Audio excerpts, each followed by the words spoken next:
ಪ್ರಾದೇಶಿಕತೆಯ ವಿಷಬೀಜ ಭಾರತದ ರಾಷ್ಟ್ರವಾದವನ್ನು ದುರ್ಬಲಗೊಳಿಸ್ತಾ ಇರುವಂತಹ ಈ ಕಾಲಘಟ್ಟದಲ್ಲಿ ದೇಶ, ಭಾಷೆ, ಜಾತಿ, ಮತ ಎಲ್ಲವನ್ನ ಮೀರಿ ತಾಯಿ ಭಾರತೀಯ ಐಕ್ಯತೆಗಾಗಿ ಮತ್ತು ಹಿಂದೂ ಧರ್ಮ ಸಂಸ್ಕೃತಿಯ ಉಳಿವಿಗಾಗಿ ಹಿಂದೂ ಧರ್ಮ ಪ್ರತಿಷ್ಠಾಯೈ ಸಿದ್ಧಗಡ್ಗ ಸದಾವಯಂ ಅನ್ನುವಂತಹ ಮಾತಿನ ಜೊತೆಗೆ ರೋಹಿರೇಶ್ವರನ ನಡೆಯಲ್ಲಿ ಪ್ರತಿಜ್ಞೆಯನ್ನು ಮಾಡಿ ಕಾಬೂಲ್ ನದಿಯವರೆಗೆ ದಂಡಯಾತ್ರೆಯನ್ನು ಮಾಡಿ ಭಾರತವನ್ನ ಮತ್ತು ಭಾರತದ ಧರ್ಮ ಸಂಸ್ಕೃತಿಯನ್ನು ಉಳಿಸಿದಂತ ಒಬ್ಬ ಮಹಾಪುರುಷ ಛತ್ರಪತಿ ಶಿವಾಜಿ ಮಹಾರಾಜರ ಆ ಮರಾಠ ಸಾಮ್ರಾಜ್ಯದ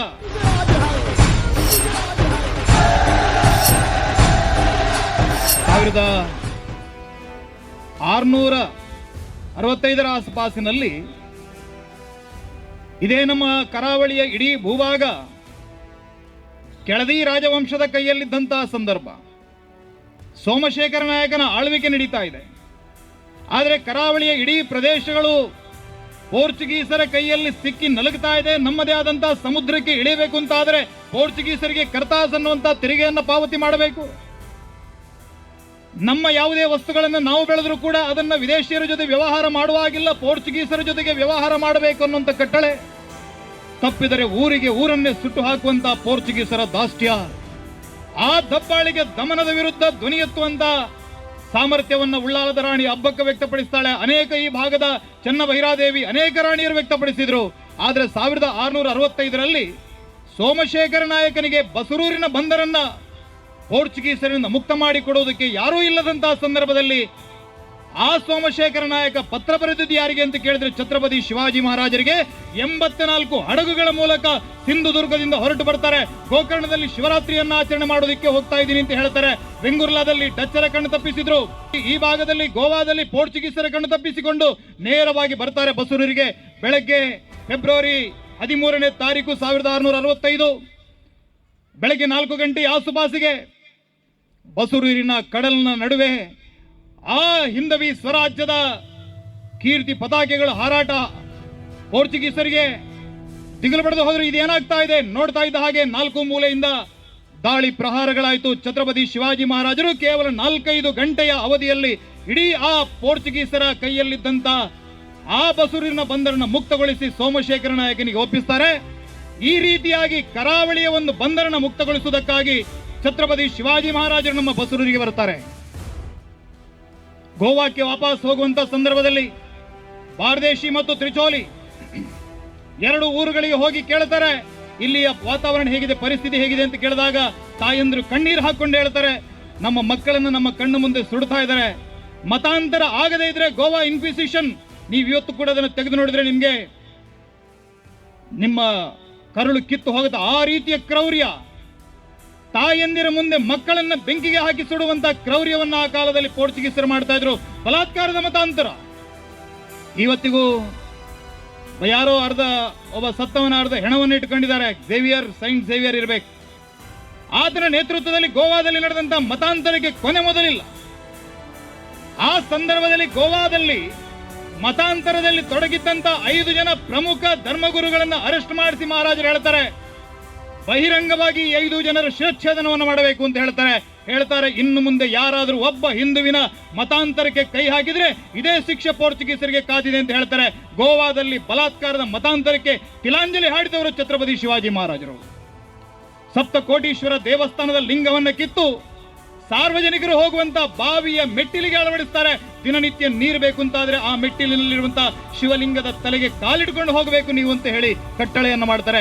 ಆ ಸಂದರ್ಭದಲ್ಲಿ ಆ ಸಪ್ತಕೋಟೀಶ್ವರ ದೇವಸ್ಥಾನದ ಮೇಲೆ ಕಟ್ಟಿದಂತ ಚರ್ಚನ್ನು ಒಡೆದು ಮತ್ತೆ ಆ ಲಿಂಗವನ್ನ ಪುನಃಸ್ಥಾಪನೆ ಮಾಡಿ ಹಿಂದೂ ಧರ್ಮವನ್ನ ಗೋವಾದಲ್ಲಿ ಕಾಪಾಡಿದಂತ ಮಹಾಪುರುಷ ಇದ್ರೆ ಅದು ಛತ್ರಪತಿ ಶಿವಾಜಿ ಮಹಾರಾಜರು. ಆ ಛತ್ರಪತಿ ಶಿವಾಜಿ ಮಹಾರಾಜರಿಗೆ ಪ್ರೇರಣೆ ಯಾರು? ನಾವು ಈ ದೇಶದ ಇತಿಹಾಸವನ್ನು ಗಮನಿಸುವಾಗ ಕ್ರಿಸ್ತಶಕ 712ರಲ್ಲಿ ಈ ದೇಶದ ಮೇಲೆ ಮೊದಲ ಇಸ್ಲಾಮಿನ ದಾಳಿ ನಡೆಯಿತು. ಮೊಹಮ್ಮದ್ ಬಿನ್ ಕಾಸಿಂ ಅನ್ನುವಂತ ಒಬ್ಬ ಸಣ್ಣ ಹುಡುಗ ಸೇನೆಯನ್ನು ಕಟ್ಟಿಕೊಂಡು ಬರ್ತಾನೆ. ಸಿಂಧ್ ಪ್ರಾಂತ್ಯವನ್ನ ಪ್ರವೇಶ ಮಾಡಿದ. ತಾಹಿರ ಸೇನ್ ಅನ್ನುವಂತ ವಯೋವೃದ್ಧ ರಾಜ ಅಷ್ಟು ವರ್ಷಗಳ ಕಾಲ ಇಸ್ಲಾಮಿನ ಸುನಾಮಿಯನ್ನು ತಡೆದು ನಿಲ್ಲಿಸಿದ ಮೊಹಮ್ಮದ್ ಕಾಸಿಂನ ಮುಂದೆ ಆತನಿಗೆ ಸೋಲಾಯಿತು. ಇಡೀ ಸಿಂಧ್ ಪ್ರಾಂತ್ಯ ಅವರ ಕೈ ತಪ್ಪು ಹೋಯಿತು. ಭಾರತದ ಹೆಬ್ಬಾಗಿಲು ತೆರೆದುಕೊಳ್ಳುತ್ತೆ. ನುಗ್ಗಿ ಬಂದರು ರಾಕ್ಷಸರು. ನಮ್ಮ ಅನೇಕ ಮಠ ಮಂದಿರಗಳನ್ನು ಒಡೆದು ಹಾಕ್ತಾರೆ. ಕಾಶಿ, ಮಥುರಾ, ಅಯೋಧ್ಯ ಅನೇಕ ಮಠ ಮಂದಿರಗಳು ನಾಶ ಆಯಿತು. ಉತ್ತರ ಭಾರತದಲ್ಲಿ ಧರ್ಮ ಸಂಸ್ಕೃತಿಗಳು ನಾಶ ಆದಂತಹ ಸಂದರ್ಭದಲ್ಲಿ 1336ರಲ್ಲಿ ಸಂಗಮ ಸಹೋದರರು 5 ಜನ ಸೇರಿ ಈ ಕರ್ನಾಟಕದಲ್ಲಿ ವಿಜಯನಗರ ಸಾಮ್ರಾಜ್ಯವನ್ನು ಸ್ಥಾಪನೆ ಮಾಡ್ತಾರೆ. ದಕ್ಷಿಣ ಭಾರತದಲ್ಲಿ 7 ಸುತ್ತಿನ ಕೋಟೆಯನ್ನು ಕಟ್ಟಿ ಧರ್ಮ ಸಂಸ್ಕೃತಿಗಳನ್ನು ಉಳಿಸುವಂತಹ ಕೆಲಸವನ್ನು ಮಾಡ್ತಾರೆ. ಆಂಧ್ರ ಭೋಜ ಕರ್ನಾಟಕ ರಮಾರಮಣ ತೌಳವ ವಂಶ ಸಂಭೂತ ಆ ಶ್ರೀಕೃಷ್ಣ ದೇವರಾಯನ ನೇತೃತ್ವದಲ್ಲಿ ರೋಮ್ ಸಾಮ್ರಾಜ್ಯಕ್ಕಿಂತ ಶ್ರೀಮಂತವಾದಂತ ರಾಜ್ಯ ಭೂಮಿಯ ಮೇಲೆ ಯಾವುದಾದ್ರೂ ಇದ್ರೆ ಅದು ಈ ವಿಜಯನಗರ ಸಾಮ್ರಾಜ್ಯ ಅಂತ ಹೇಳಿ ತೋರಿಸಿಕೊಟ್ಟಂತ ಮಣ್ಣಿದ್ರೆ ಅದು ಕರ್ನಾಟಕದ ಮಣ್ಣು. ಆದರೆ ತಾಳಿಕೋಟೆ ಯುದ್ಧದಲ್ಲಿ ಎಲ್ಲ ಅಕ್ಕಪಕ್ಕದ 5-6 ಸುಲ್ತಾನರು ಸೇರಿ ಆ ವಿಜಯನಗರ ಸಾಮ್ರಾಜ್ಯದ ಮೇಲೆ ಏಕಕಾಲದಲ್ಲಿ ದಾಳಿ ಮಾಡಿದ್ರು. ಇಡೀ ಸಾಮ್ರಾಜ್ಯವನ್ನು ನಾಶ ಮಾಡ್ತಾರೆ.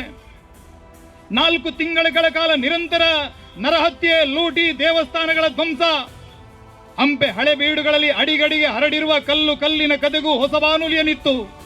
ಇತಿಹಾಸದುದ್ದಕ್ಕೂ ಕೊಲೆ ಸುಲಿಗೆಗೊಳಗಾಗಿ ದೈತ್ಯರ ಅತ್ಯಾಚಾರಕ್ಕಾಹಾರವಾದ ಬಂಧು ಭಗಿನಿಯರ ಒಡಲ ಸಂಕಟದ ಬೆಂಕಿಯನ್ನು ಕೆದಕಿ ಬೂದಿಯನ್ನೂದಿ ದೇಶಕ್ಕೆ ತೋರಬೇಕು ಸರಿಯಾದ ಹಾದಿ. ಆ ಸರಿಯಾದ ಹಾದಿಯನ್ನು ತೋರಬೇಕು ಅಂತಾದ್ರೆ 1630ರಲ್ಲಿ ಛತ್ರಪತಿ ಶಿವಾಜಿ ಮಹಾರಾಜರ ಆ ಜನ್ಮ ಆಗಬೇಕಾಯಿತು. ವಿಜಯನಗರ ಸಾಮ್ರಾಜ್ಯದ ಸ್ಫೂರ್ತಿಯ ಜೊತೆಗೆ ಮಹಾರಾಷ್ಟ್ರದಲ್ಲಿ ಮತ್ತೊಮ್ಮೆ ಹಿಂದೂ ಆ ಸಾಮ್ರಾಜ್ಯದ ಧ್ವಜವನ್ನ ಬಾನೆತ್ತರದಲ್ಲಿ ಪಟಪಡಿಸುವಂತ ಒಬ್ಬ ಮಹಾವೀರ ಪರಾಕ್ರಮಿಯ ಜನ್ಮ ಆಗತ್ತೆ. ಕಾರಣ ಏನು? ವಿಜಯನಗರ ಸಾಮ್ರಾಜ್ಯದ ಪತನದ ನಂತರ ಇಡೀ ದಕ್ಷಿಣ ಭಾರತದಲ್ಲಿ ಒಂದು ರೀತಿಯಲ್ಲಿ ಹಿಂದೂ ಧರ್ಮದ ಮೇಲೆ ದಾಳಿಗಳು. ಇವತ್ತು ಅಫ್ಘಾನಿಸ್ತಾನದಲ್ಲಿ ನೋಡ್ತಾ ಇರಬಹುದು, ಸಿರಿಯಾದಲ್ಲಿ ನೋಡ್ತಾ ಇರಬಹುದು, ಲೆಬನಾನ್, ಇವತ್ತು ಗಾಜಾ ಪಟ್ಟಿಯಲ್ಲಿ ಯಾವ ರೀತಿಯ ಅರಾಜಕತೆ ಇತ್ತೋ ಆ ಎಲ್ಲ ಕೃತ್ಯಗಳು ಕೂಡ ನಮ್ಮ ನೆಲದಲ್ಲಾಗಿದೆ. ನಾವು ಪದ್ಮಾವತಿಯ ಕಥೆಯನ್ನು ನೋಡ್ತೀವಿ. 16,000 ಹೆಣ್ಣು ಮಕ್ಕಳು ನಮ್ಮ ರಾಜ್ಯ ಯುದ್ಧದಲ್ಲಿ ಸೋತಿತು ಅಂದ ತಕ್ಷಣ ಯಾಕೆ ಬೆಂಕಿಗೆ ಬಿದ್ದು ಸತ್ರು ಅಂತ ಕೇಳಿದ್ರೆ, ಜೀವಂತ ಸಿಕ್ಕಿದ್ರೆ ಅವರ ಬದುಕು ಆ ಬೆಂಕಿಗಿಂತ ದೊಡ್ಡ ನರಕವನ್ನ ಕಾಣುತ್ತದೆ. ಅದಕ್ಕಾಗಿ ಲೈಂಗಿಕ ಗುಲಾಮರಾಗುವುದಕ್ಕಿಂತ ಬೆಂಕಿಗೆ ಬಿದ್ದು ಸಾಯುವುದೇ ವಾಸಿ ಅಂತ ಹೇಳಿ ಎಷ್ಟೋ ಹೆಣ್ಣು ಮಕ್ಕಳು ಬೆಂಕಿಗೆ ಬಿದ್ದು ಜೌಹರವನ್ನು ಮಾಡಿಕೊಳ್ತಾರೆ. ಇವತ್ತಿಗೂ ರಾಜಸ್ಥಾನದಲ್ಲಿ ಆ ರೀತಿ ಸಾವಿರ ಹೆಣ್ಣು ಮಕ್ಕಳ ಜೌಹರ್ ನಡೆದಂತ ಇತಿಹಾಸ ಇದೆ. ಅದನ್ನ ಹೇಳಿದ್ರು, कोई पूछो अकबर के बेटियों से क्या उन्हें याद है मीना बाजार, क्या उन्हें याद है चित्तौड़गढ़ में जलने वाला वो आग प्रकर जहां हाय सहस्र माता ये तिल तिल जलकर हुए अमर, उस आग को हम रग रग में समाये हैं, एक दिन विस्फोट बन के फूट पड़ा तो क्या विस्मय, हिंदू तन मन हिंदू जीवन रग रग मेरा हिंदू परिचय ಅನ್ನುವಂತ ಮಾತನ್ನ ವಾಜಪೇಯಿ ಅವರು ಬರೆದ್ರು. ಆ ಬೆಂಕಿ ಇವತ್ತಿಗೂ ನಮ್ಮೊಳಗಡೆ ಇದೆ. ಆ ಕಿಡಿ ಕಾಡ್ಗಿಚ್ಚಾಗುವಂತ ದಿನ ದೂರ ಇಲ್ಲ ಅನ್ನುವಂತ ಮಾತನ್ನ ವಾಜಪೇಯಿ ಅವರು ಹೇಳ್ತಾರೆ. ಒಂದು ಜಾಗೃತಿಯ ಕಿಡಿ ಛತ್ರಪತಿ ಶಿವಾಜಿ ಮಹಾರಾಜರ ಮಗ ಸಂಭಾಜಿಯ ಒಂದು ಜಾಗೃತಿಯ ಕಿಡಿ ಇವತ್ತಿಡೀ ಮಹಾರಾಷ್ಟ್ರದಲ್ಲಿ ಆ ಜನರ ಸ್ವಾಭಿಮಾನವನ್ನು ಬಡಿದೆಬ್ಬಿಸಿದೆ. ಕೇಳ್ತಾ ಇದ್ದಾರೆ, ಔರಂಗಜೇಬನ ಸಮಾಧಿ ಯಾಕೆ ನಮ್ಮ ಮಣ್ಣಲ್ಲಿದೆ? ಶಿವಾಜಿ ಮಹಾರಾಜರಿಗೆ ಅನ್ಯಾಯ ಮಾಡಿದವನು, ಸಂಭಾಜಿಗೆ ಅನ್ಯಾಯ ಮಾಡಿದವನು, ಆ ಗುರು ಗೋವಿಂದ್ ಸಿಂಗರ ಮಕ್ಕಳನ್ನ ಅಮಾನುಷವಾಗಿ ಹತ್ಯೆ ಮಾಡಿದಂತಹ ಪಾಪಿ, ಸಾವಿರಾರು ಮಠ ಮಂದಿರಗಳನ್ನು ನಾಶ ಮಾಡಿದಂತ ಒಬ್ಬ ಪಾಪಿಯ ಸಮಾಧಿ ನಮ್ಮ ಮಣ್ಣಿನಲ್ಲಿ ಇನ್ನೂ ಯಾಕಿದೆ ಅನ್ನುವಂತ ಮಾತನ್ನು ಕೇಳ್ತಾರೆ. ಛತ್ರಪತಿ ಶಿವಾಜಿ ಮಹಾರಾಜರ ಜನ್ಮಕ್ಕೆ ಮೊದಲು ಮಹಾರಾಷ್ಟ್ರದಲ್ಲಿ ಅನೇಕ ವಿಪ್ಲವಗಳು.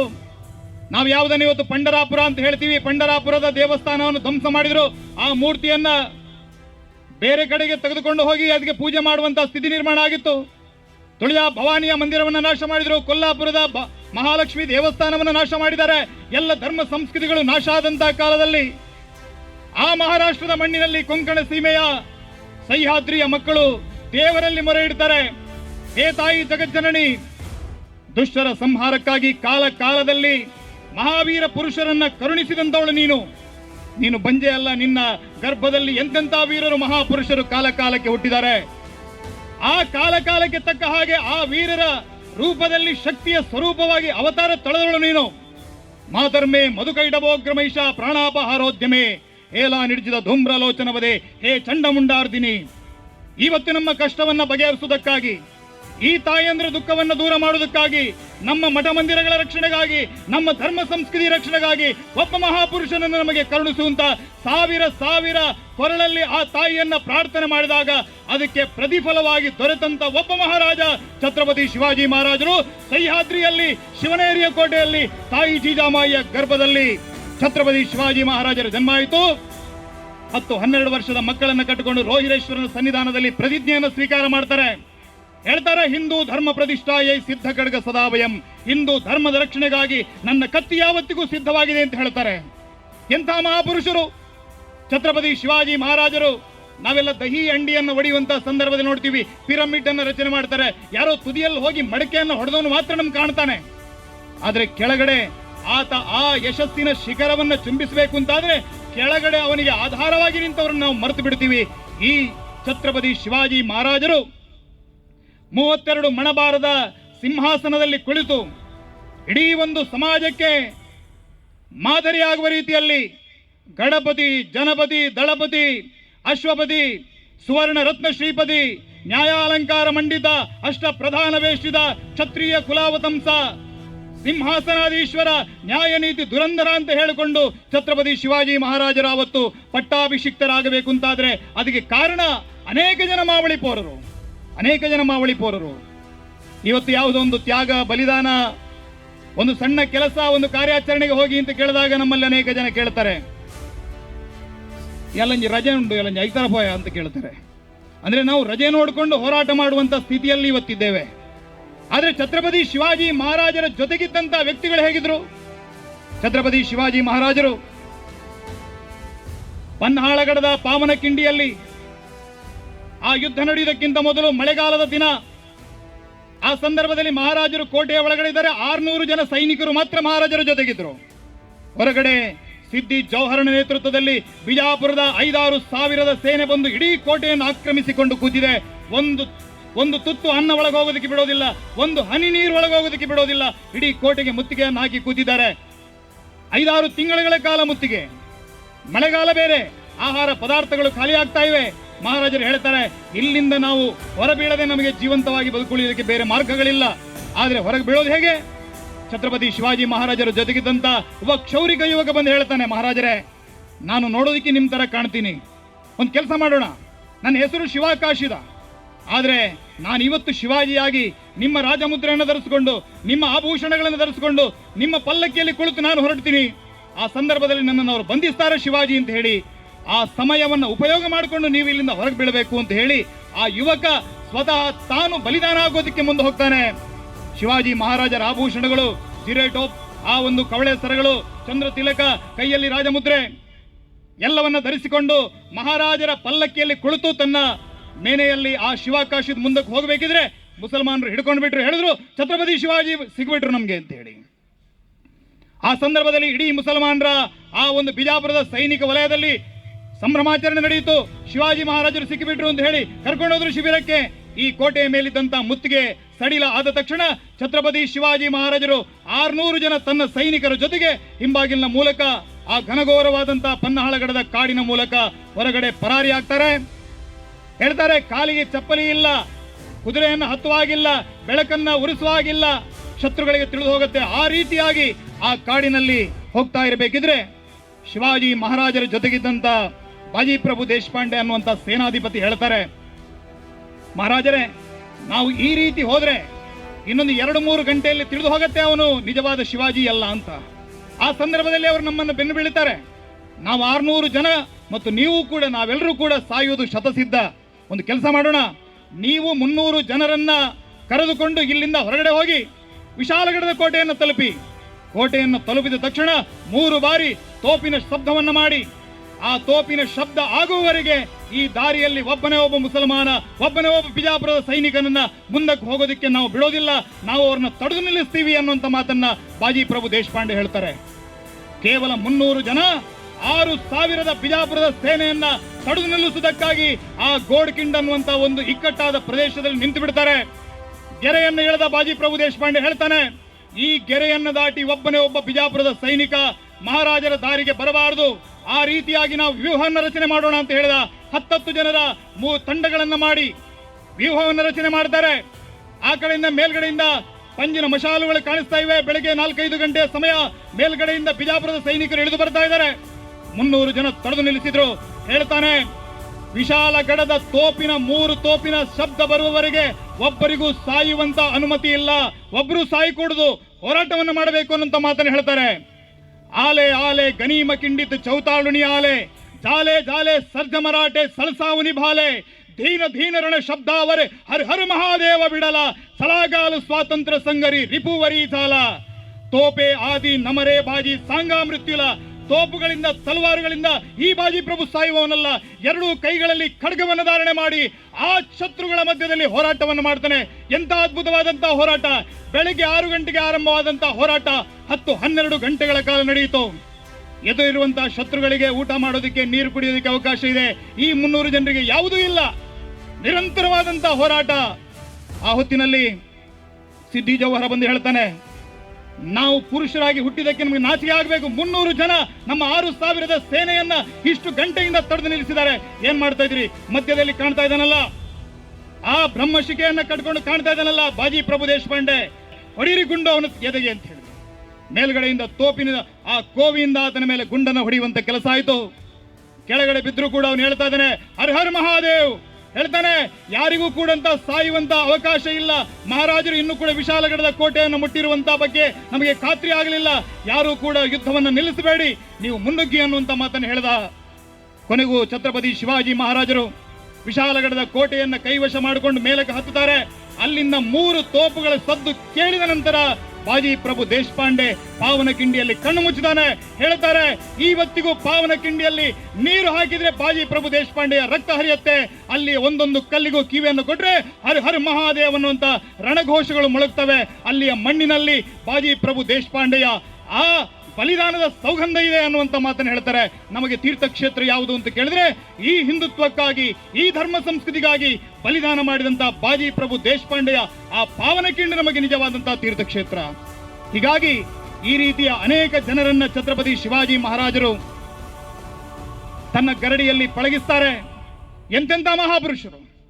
ಕೇವಲ 8 ಗಂಟೆಯಲ್ಲಿ ದೆಹಲಿಯಿಂದ ಪುಣೆಯವರೆಗೆ ಕುದುರೆಯನ್ನು ತಂದಂತ ಸಂತಾಜಿ ಗೋರ್ಪಡೆ, ಅಫ್ಜಲ್ ಖಾನನ ರುಂಡವನ್ನ ಕತ್ತರಿಸಿದಂತ ಸಂಭಾಜಿ ಕಾವ, ಆ ಸಿಂಹದ ಬಾಯನ್ನು ಸಿಗಿದು ಹಾಕಿದಂತ ಸಂಭಾಜಿ ಭೋಸ್ಲೆ, ಬರಿಗೈಯಲ್ಲಿ ಆನೆಯನ್ನ ಮುಗಿಸಿದಂತ ಆ ಏಸಾಜಿ ಕಂಕ್, ಕೇವಲ ಒಂದೇ ಕೈಯಲ್ಲಿ ತೋರಣಗಡದ ಕೋಟೆಯನ್ನ ಗೆದ್ದು ಆ ಕೋಟೆಯ ಮೇಲೆ ಭಗವಧ್ವಜವನ್ನು ಹಾರಿಸಿದಂತ ತಾನಾಜಿ ಮಾಲ್ಸುರೆ, ತಂದೆಯ 13ನೇ ದಿನದ ಕೆಲಸವನ್ನು ಮುಗಿಸಿ ತಂದೆಯ ಕತ್ತಿಯನ್ನು ಹಿಡಿದು ಛತ್ರಪತಿ ಶಿವಾಜಿ ಮಹಾರಾಜರ ಜೊತೆಗೆ ಹೋರಾಟಕ್ಕೆ ನಿಂತ ರಾಯ್ಬಾ, ಇಡೀ ಕರ್ನಾಟಕದ ಅನೇಕ ಸಾಮ್ರಾಜ್ಯಗಳ ಮಧ್ಯದಲ್ಲಿ ಹಿಂದವಿ ಸ್ವರಾಜ್ಯದ ಆ ಅಭಿಯಾನವನ್ನು ಹಬ್ಬಿಸಿದಂತ ನೇತಾಜಿ ಪಾಲ್ಕರ್, ಇದೇ ದೊಡ್ಡೇರಿಯ ಕೋಟೆಯಲ್ಲಿ ಕಾಸಿಂ ಖಾನನ ಸೇನೆಯನ್ನು ಅಡ್ಡಡ್ಡ ಸಿಗಿದು ಹಾಕಿದಂತ ಸಂತಾಜಿ ಗೋರ್ಪಡೆ, ಧನಾಜಿ ಜಾಧವ್, ಒಬ್ಬೊಬ್ಬ ಮಹಾಪುರುಷರು.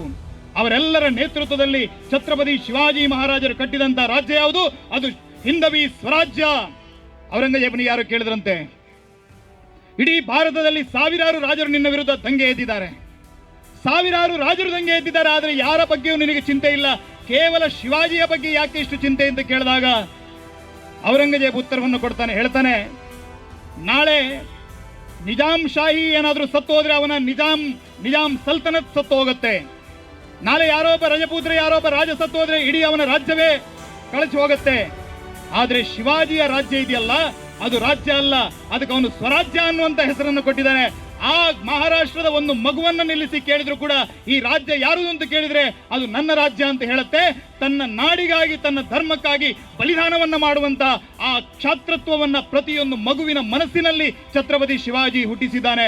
ಇದು ನಮ್ಮ ರಾಜ್ಯಕ್ಕೆ ಅಪಾಯಕಾರಿ ಅನ್ನುವಂತ ಮಾತನ್ನು ಹೇಳಿದ್ರು. ಸಂಭಾಜಿ ಮಹಾರಾಜರನ್ನ ಸಂಗಮೇಶ್ವರದಲ್ಲಿ ಮಕರಬ್ ಖಾನ್ ಬಂಧನ ಮಾಡ್ತಾನೆ. ಛತ್ರಪತಿ ಶಿವಾಜಿ ಮಹಾರಾಜರು 1680ರಲ್ಲಿ ತೀರ್ಕೊಳ್ತಾರೆ. 80ರಲ್ಲಿ ತೀರ್ಕೊಂಡಂತಹ ಸಂದರ್ಭದಲ್ಲಿ ಔರಂಗಜೇಬ ಇಡೀ ದೆಹಲಿಯಲ್ಲಿ ಸಂಭ್ರಮಾಚರಣೆ. ಶಿವಾಜಿ ಮಹಾರಾಜರು ಸತ್ತೋದ್ರು, ಮರಾಠ ಸಾಮ್ರಾಜ್ಯ ಮುಗಿದು ಹೋಯಿತು ಅಂತ ಹೇಳುವಂತಹ ಸಂದರ್ಭದಲ್ಲಿ ಯಾರೋ ಬಂದು ಹೇಳ್ತಾರೆ, ಮರಾಠ ಸಾಮ್ರಾಜ್ಯ ಮುಗಿದು ಹೋಗ್ಲಿಲ್ಲ, ಇನ್ನೊಬ್ಬ ಛತ್ರಪತಿ ತಯಾರಾಗಿದ್ದಾನೆ, ಸಂಭಾಜಿ ಮಹಾರಾಜರು ಪಟ್ಟವನ್ನ ಹತ್ತಿದ್ದಾರೆ ಅನ್ನುವಂತ ಸುದ್ದಿ ಬಂತು. ಔರಂಗಜೇಬ್ ಹೇಳ್ತಾನೆ, ತನ್ನ ತಲೆಯಲ್ಲಿದ್ದಂತ ತಾಜ್ಪೋಷಿ, ತನ್ನ ತಲೆಯಲ್ಲಿದ್ದಂತ ಕಿರೀಟವನ್ನ ಕಳಚಿಟ್ಟು ಹೇಳ್ತಾನೆ, ಆ ಮರಾಠ ಸಾಮ್ರಾಜ್ಯವನ್ನ ಮಣ್ಣುಗೂಡಿಸದೆ ನಾನು ಈ ದೆಹಲಿಯ ಈ ಮಯೂರ ಸಿಂಹಾಸನವನ್ನು ಹತ್ತೋದಿಲ್ಲ, ನಾನು ಈ ಕಿರೀಟವನ್ನು ತೊಡೋದಿಲ್ಲ ಅಂತ ಹೇಳಿದ. 7 ಲಕ್ಷದ ಸೇನೆಯನ್ನು ತೆಗೆದುಕೊಂಡು ಮಹಾರಾಷ್ಟ್ರಕ್ಕೆ ಬರ್ತಾನೆ. ಎಷ್ಟು? 7 ಲಕ್ಷದ ಸೇನೆ. ಆ 7 ಲಕ್ಷದ ಸೇನೆಯ ಜೊತೆಗೆ ಕೇವಲ 20,000 ಸೈನಿಕರ ಜೊತೆಗೆ 9 ವರ್ಷಗಳ ಕಾಲ 130 ಯುದ್ಧವನ್ನು ಮಾಡ್ತಾರೆ ಸಂಭಾಜಿ ಮಹಾರಾಜರು. ಒಂದೇ ಒಂದು ಯುದ್ಧದಲ್ಲೂ ಕೂಡ ಸೋಲೋದಿಲ್ಲ. ಪ್ರತಿ ಯುದ್ಧದಲ್ಲೂ ಕೂಡ ಮೊಘಲರ ಸಂಖ್ಯೆಯನ್ನ ಅರ್ಧಕ್ಕರ್ಧ ಇಳಿಸ್ತಾರೆ. ಕೇವಲ 9 ವರ್ಷದಲ್ಲಿ 7.5 ಲಕ್ಷ ಇದ್ದಂತ ಔರಂಗಜೇಬನ ಸೈನಿಕರ ಸಂಖ್ಯೆ 4 ಲಕ್ಷಕ್ಕೆ ಇಳಿಸುವಂತಹ ತಾಕತ್ತನ್ನು ಆ ಸಂಭಾಜಿ ಮಹಾರಾಜರು ತೋರಿಸಿದ್ರು. ಎಂತ ಆಕ್ರೋಶ ಇದಿರ್ಬೋದು ಅವರ ಬಗ್ಗೆ. ಅವನು ಹೇಳ್ತಾನೆ, ಜೀವಂತ ಯಾ ಜಿಂದ ಯಾ ಮುರ್ದ, ನನಗೆ ಸಂಭಾಜಿ ಬೇಕು. ಯಾರು ಹಿಡಿದು ತರ್ತಾರೆ ಅವರಿಗೆ ಅರ್ಧ ರಾಜ್ಯವನ್ನು ಕೊಡೋದಕ್ಕೆ ನಾನು ಸಿದ್ಧ ಇದ್ದೇನೆ. ಅವರಿಗೆ ಸುಭಾದರ ಕೊಂಕಣದ ಇಡೀ ಸುಭಾವನ್ನು ಅವರಿಗೆ ಬಿಟ್ಟು ಕೊಡ್ತೀನಿ ಅಂತ ಹೇಳಿದ. ಮಕರಬ್ ಖಾನ್ ಹೊರಡ್ತಾನೆ, ನಮ್ಮವರಿಂದಾಗಿ ನಾವು ಸೋತಿದ್ದು, ನಾವು ಹೊರಗಡೆಯಿಂದ ಅವರಿಂದ ಸೋತಿದ್ದಲ್ಲ. ಈ ಭಾರತ ಯಾವತ್ತೂ ಕೂಡ ಸೋತಿದ್ದಿದ್ರೆ ಅದು ನಮ್ಮ ಒಳಗಿನ ಶತ್ರುಗಳಿಂದಲೇ ಸೋತಿರೋದು, ಹೊರಗಿನವರಿಂದ ಸೋತಿಲ್ಲ ನಾವು. ಧನಾಜಿ, ಗಣೋಜಿ ಶಿರ್ಕೆ ಮತ್ತು ಕಾನೋಜಿ ಶಿರ್ಕೆ ಅನ್ನುವಂತ ಇಬ್ರು ಸೇರಿ ಆ ಸಂಗಮೇಶ್ವರಕ್ಕೆ ಹೋಗುವಂತ ಅಂಬೆಘಾಟಿನ ಆ ರಹಸ್ಯಮಯವಾದಂತ ದಾರಿಯನ್ನ ಮುಕರಬ್ ಖಾನನಿಗೆ ತೋರಿಸಿಕೊಟ್ರು. ಆವತ್ತು ಸಂಗಮೇಶ್ವರದಲ್ಲಿ 200 ಜನ ರಾಜರ ನೇತೃತ್ವದಲ್ಲಿ ಸಂಭಾಜಿ ಮಹಾರಾಜರು ಒಂದು ಗೌಪ್ಯವಾದಂತಹ ಸಭೆಯನ್ನ ಮಾಡಿದ್ರು. ನಾವು ಅಂತಿಮ ಯುದ್ಧಕ್ಕೆ ತಯಾರಾಗಬೇಕು. ಈ ನೆಲದಿಂದ ಔರಂಗಜೇಬನ ಸಂಪೂರ್ಣ ಸೇನೆಯನ್ನು ನಿರ್ವಂಶ ಮಾಡೋದಕ್ಕಾಗಿ ನಾವು ಹೋರಾಟಕ್ಕೆ ಸಿದ್ಧರಾಗಬೇಕು ಅಂತ ಹೇಳಿ ಸಂಪೂರ್ಣವಾದಂತಹ ಮಾತುಕತೆಯನ್ನು ಮಾಡಿ ಆವತ್ತು ರಾತ್ರಿ ಉಳ್ಕೊಂಡಿದ್ರು. ಅದೇ ರಾತ್ರಿ ಕೇವಲ ಒಂದು 100-120 ಜನ ಸೈನಿಕರವರು ಜೊತೆಗಿದ್ರು. ಆ ಹೊತ್ತಿನಲ್ಲಿ 5,000 ಸೈನಿಕರ ಸಂಖ್ಯೆ ಮೊಘಲರು ಬಂದು ಸಂಗಮೇಶ್ವರದಲ್ಲಿ ಆ ಸಂಭಾಜಿ ಮಹಾರಾಜರನ್ನ ಬಂಧಿಸ್ತಾರೆ. ಬಂಧಿಸಿದಂತಹ ಸಂಭಾಜಿ ಮಹಾರಾಜರನ್ನ ತುಲಾಪುರದಲ್ಲಿರುವಂತಹ ಔರಂಗಜೇಬನ ಶಿಬಿರಕ್ಕೆ ಕರೆದುಕೊಂಡು ಹೋಗ್ತಾರೆ. ಎಂಥ ಚಿತ್ರಹಿಂಸೆ! ಕಣ್ಣನ್ನ ಕಾದ ಸಲಾಕೆಯಿಂದ ಕಿತ್ತು ಹಾಕ್ತಾರೆ. ಕೈಯಲ್ಲಿರುವಂತಹ ಎಲ್ಲ ಬೆರಳುಗಳ ಉಗುರುಗಳನ್ನ ಕಿತ್ತು ತೆಗಿತಾರೆ. ಹಸಿ ಹಸಿಯಾದಂತಹ ಉಗುರುಗಳನ್ನ ಕಿತ್ತು ತೆಗಿತಾರೆ. ಆ ಮೈಯ ಮೇಲೆ ಪ್ರಹಾರಗಳನ್ನು ಮಾಡ್ತಾರೆ. ಕೈಕಾಲಿನ ಆ ಮೂಳೆಗಳನ್ನ ಮುರಿತಾರೆ. ಆ ರೀತಿಯ ಬರ್ಬರವಾದಂತಹ ಕ್ರೌರ್ಯವನ್ನ ಆ ಸಂಭಾಜಿ ಮಹಾರಾಜರ ಮೇಲೆ ಮಾಡಿದ್ರು. ಹೇಳ್ತಾನೆ, ಇಸ್ಲಾಮನ್ನ ಒಪ್ಪಿಕೊಳ್ಳು, ನಿನ್ನನ್ನು ಜೀವಂತವಾಗಿ ಬಿಡ್ತೀವಿ ಅಂತ. ಒಂದು ಕಡೆಯಲ್ಲಿ ಕಾಫಿ ಖಾನ್ ಉಲ್ಲೇಖ ಮಾಡಿದಾನೆ. ಹೇಳ್ತಾನಂತೆ, ಸಂಭಾಜಿ ಮಹಾರಾಜ್ ಕಾ ಅಕಡ್ ಕಿತ್ನಾತ, ಅವನಿಗೆ ಅಹಂಕಾರ ಎಷ್ಟಿತ್ತು ಅಂತ ಹೇಳಿದ್ರೆ ನಮ್ಮ ಬಾದ್ಶಾನ ಮುಂದೆ ಹೇಳ್ತಾನಂತೆ, ನಿನ್ನ ಮಗಳನ್ನು ಕೊಟ್ಟರು ಕೂಡ ನಾನು ಇಸ್ಲಾಮಿಗೆ ಬರೋದಿಲ್ಲ. ಹುಲಿಯ ಹೊಟ್ಟೆಯಲ್ಲಿ ಹುಟ್ಟಿದ್ದೇನೆ, ಹಿಂದೂ ಧರ್ಮದಲ್ಲಿ ಹುಟ್ಟಿದ್ದೇನೆ, ಹಿಂದೂ ಧರ್ಮದಲ್ಲೇ ಸಾಯ್ತೀನಿ ಅನ್ನುವಂತ ಮಾತನ್ನ ಆ ಸಂಭಾಜಿ ಮಹಾರಾಜರು ಹೇಳಿದ್ರಂತೆ. ಆಗ ಹೇಳಿದ್ರು, ತಲೆ ತೆಗೆದು ಬಿಡಿ. ಅವನು ತಲೆಯನ್ನ ಕತ್ತರಿಸಿ ಮೈಯನ್ನ, ಅವರ ಇಡೀ ದೇಹವನ್ನ ಕೊಚ್ಚಿ ಕೊಚ್ಚಿ ಅವರನ್ನ ನದಿಗೆ ಎಸೆಯುವಂತ ಕೆಲಸವನ್ನ ಮಾಡಿದ್ರು. ಇವತ್ತಿಗೂ ಕೂಡ ಅಲ್ಲಿ ವೇಸಿಲೆ ಪಾಟೀಲ್ ಅನ್ನುವಂತ ಒಂದು ಜಾತಿ ಇದೆ. ಅವರು ರಾತ್ರಿ ಹೊತ್ತಿನಲ್ಲಿ ರಾಜಾಜ್ಞೆ ಜಾರಿ ಇದೆ, ಸಂಭಾಜಿ ಮಹಾರಾಜರ ಶವವನ್ನು ಯಾರು ಮುಟ್ಟಬಾರದು, ಯಾರಾದ್ರೂ ಮುಟ್ಟಿದ್ರೆ ಅಂತ್ಯ ಸಂಸ್ಕಾರ ಮಾಡಿದ್ರೆ ನಿಮಗೂ ಇದೇ ಗತಿ ಬರುತ್ತೆ ಅಂತ ಹೇಳಿ ಔರಂಗಜೇಬನ ಕಟ್ಟಾಜ್ಞೆ ಇತ್ತು. ಅದರ ಮಧ್ಯದಲ್ಲಿ ಕೂಡ ಆ ವೇಸಿಲೆ ಪಾಟೀಲ್ ಅನ್ನುವಂಥ ಜನಾಂಗದವರು ಆ ಎಲ್ಲ ಶವದ ತುಂಡುಗಳನ್ನ ಆಯ್ದುಕೊಳ್ಳುವಂತ, ಆಯ್ಕೆ ಮಾಡುವಂತ ಕೆಲಸವನ್ನ, ಆಯುವಂತ ಕೆಲಸವನ್ನ ಮಾಡಿದ್ರು. ಇನ್ನೊಂದು ಶಿವಲೆ ಪಾಟೀಲ್ ಅನ್ನುವಂಥ ಜನಾಂಗ ಇದೆ. ಆ ಶಿವಲೆ ಪಾಟೀಲ್ ಮನೆತನದವರು ಅದೆಲ್ಲವನ್ನ ಹೊಲಿದು ಅದಕ್ಕೆ ಒಂದು ಆಕೃತಿಯನ್ನು ಕೊಟ್ಟರು. ಅದನ್ನ ಒಂದು ಹಿಂದೂ ಸಂಸ್ಕಾರದ ರೀತಿಯಲ್ಲಿ ಅದಕ್ಕೆ ಅಂತ್ಯಕ್ರಿಯೆಯನ್ನು ಮಾಡುವಂತ ಕೆಲಸವನ್ನು ಅವರು ಮಾಡಿದ್ರು. ಆದರೆ ಶಿವಾಜಿ ಮಹಾರಾಜರ ಇಡೀ ಜೀವನದಲ್ಲಿ ಆಗದಂತಹ ಕೆಲಸವನ್ನ ಸಂಭಾಜಿ ತನ್ನ ಆ ಮರಣದಲ್ಲಿ ಸಾಧಿಸಿ ತೋರಿಸಿದ. ಯಾವ ಶಿವಾಜಿ ಮಹಾರಾಜರು ಇಡೀ ಮಹಾರಾಷ್ಟ್ರವನ್ನ, ಇಡೀ ಭಾರತವನ್ನ ಆ ಹಿಂದುತ್ವದ ಆಧಾರದಲ್ಲಿ, ಧರ್ಮದ ಆಧಾರದಲ್ಲಿ, ಸಂಸ್ಕೃತಿಯ ಆಧಾರದಲ್ಲಿ, ಸ್ವಾಭಿಮಾನದ ಆಧಾರದಲ್ಲಿ ಜಾಗೃತಗೊಳಿಸಬೇಕು ಅಂತ ಪ್ರಯತ್ನ ಮಾಡಿದ್ರು, ಅವರ ಜೀವನದಲ್ಲಿ ಆಗದಂತಹ ಕೆಲಸವನ್ನ ಸಂಭಾಜಿಯ ಮರಣ ಮಾಡಿತು. ಮಹಾರಾಷ್ಟ್ರದ ಪ್ರತಿಯೊಂದು ಮಗುವು ಕೂಡ ಸಂಭಾಜಿ ಮಹಾರಾಜರ ಆ ಬಲಿದಾನದ ಪ್ರತಿಕಾರಕ್ಕಾಗಿ ಅವರು ಕಾತರಿಸ್ತಾ ಇದ್ರು. ಯಾವ ರೀತಿಯ ಆರ್ಭಟ ಗರ್ಜನೆಗಳು ಮೊಳಗಿದು ಅಂತ ಕೇಳಿದ್ರೆ, ಮಹಾರಾಷ್ಟ್ರದ ಒಂದೊಂದು ಮನೆಗಳು ಕೂಡ ಕೋಟೆಗಳಾದವು. ಮಹಾರಾಷ್ಟ್ರದ ಒಂದೊಂದು ಮಗುವು ಕೂಡ ಆ ಸ್ವರಾಜ್ಯದ ಸೈನಿಕರಾಗ್ತಾರೆ. ಸಂತಾಜಿ ಘೋರ್ಪಡೆ ನೇತೃತ್ವದಲ್ಲಿ ಮಕರಬ್ ಖಾನ್ ನನ್ನ ಅಡ್ಡಡ್ಡ ಸೀಳಿ ಹಾಕುವಂತ ಕೆಲಸವನ್ನು ಮಾಡಿದ್ರು. ಔರಂಗಜೇಬನ ಶಿಬಿರಕ್ಕೆ ನುಗ್ಗುತ್ತಾರೆ. ಏನೋ ಒಂದು ಸ್ವಲ್ಪ ಕೂದಲೆಳೆ ಅಂತರದಲ್ಲಿ ಔರಂಗಜೇಬ ಬದುಕೊಂಡ. ಆದ್ರೆ ಅವನ ಶಿಬಿರವನ್ನು ನುಗ್ಗಿದಂತ ನೆನಪಿಗೆ ಅವನ ಶಿಬಿರದ 2 ಸ್ವರ್ಣ ಕಲಶವನ್ನ ಕಿತ್ತು ತರ್ತಾರೆ. ಸಂಭಾಜಿ ಮಹಾರಾಜರನ್ನ ಮುಗಿಸಬೇಕು ಅಂತ ಬಂದಂತ ಔರಂಗಜೇಬ 17 ವರ್ಷಗಳ ಕಾಲ ಮರಾಠರ ಆ ದಕ್ಕನಿನ ಭೂಮಿಯಲ್ಲಿ ಒದ್ದಾಡಿ ಕೊನೆಗೂ 1007ರಲ್ಲಿ ಅದೇ ಮಣ್ಣಿನಲ್ಲಿ ಮಣ್ಣಾಗಿ ಹೋದ. ಇವತ್ತು ಆ ಸಮಾಧಿಯಲ್ಲಿ ಹುಳ ಬಿದ್ದಿದ್ದವನು. ಆ ಪಾಪಿಯ ಇತಿಹಾಸವನ್ನು ನಮ್ಮ ಮಕ್ಕಳು ಓದ್ತಾರೆ. ನಮ್ಮ ಮಕ್ಕಳಿಗೆ ಸಂಭಾಜಿ ಗೊತ್ತಿಲ್ಲ, ಶಿವಾಜಿ ಗೊತ್ತಿಲ್ಲ, ಧನಾಜಿ ಗೊತ್ತಿಲ್ಲ, ಸಂತಾಜಿ ಗೊತ್ತಿಲ್ಲ.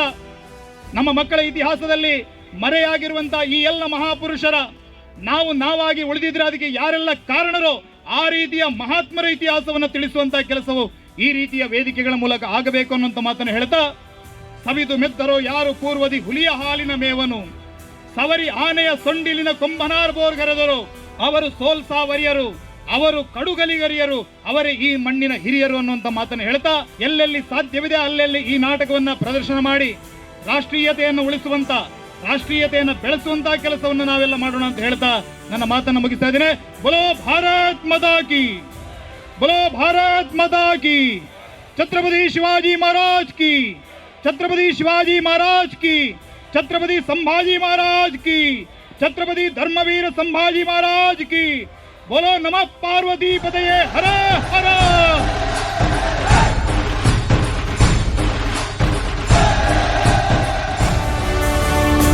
ಅಗ್ರಣಿ ರಾಷ್ಟ್ರೀಯತೆಯ ಅಗ್ರವಾಣಿ.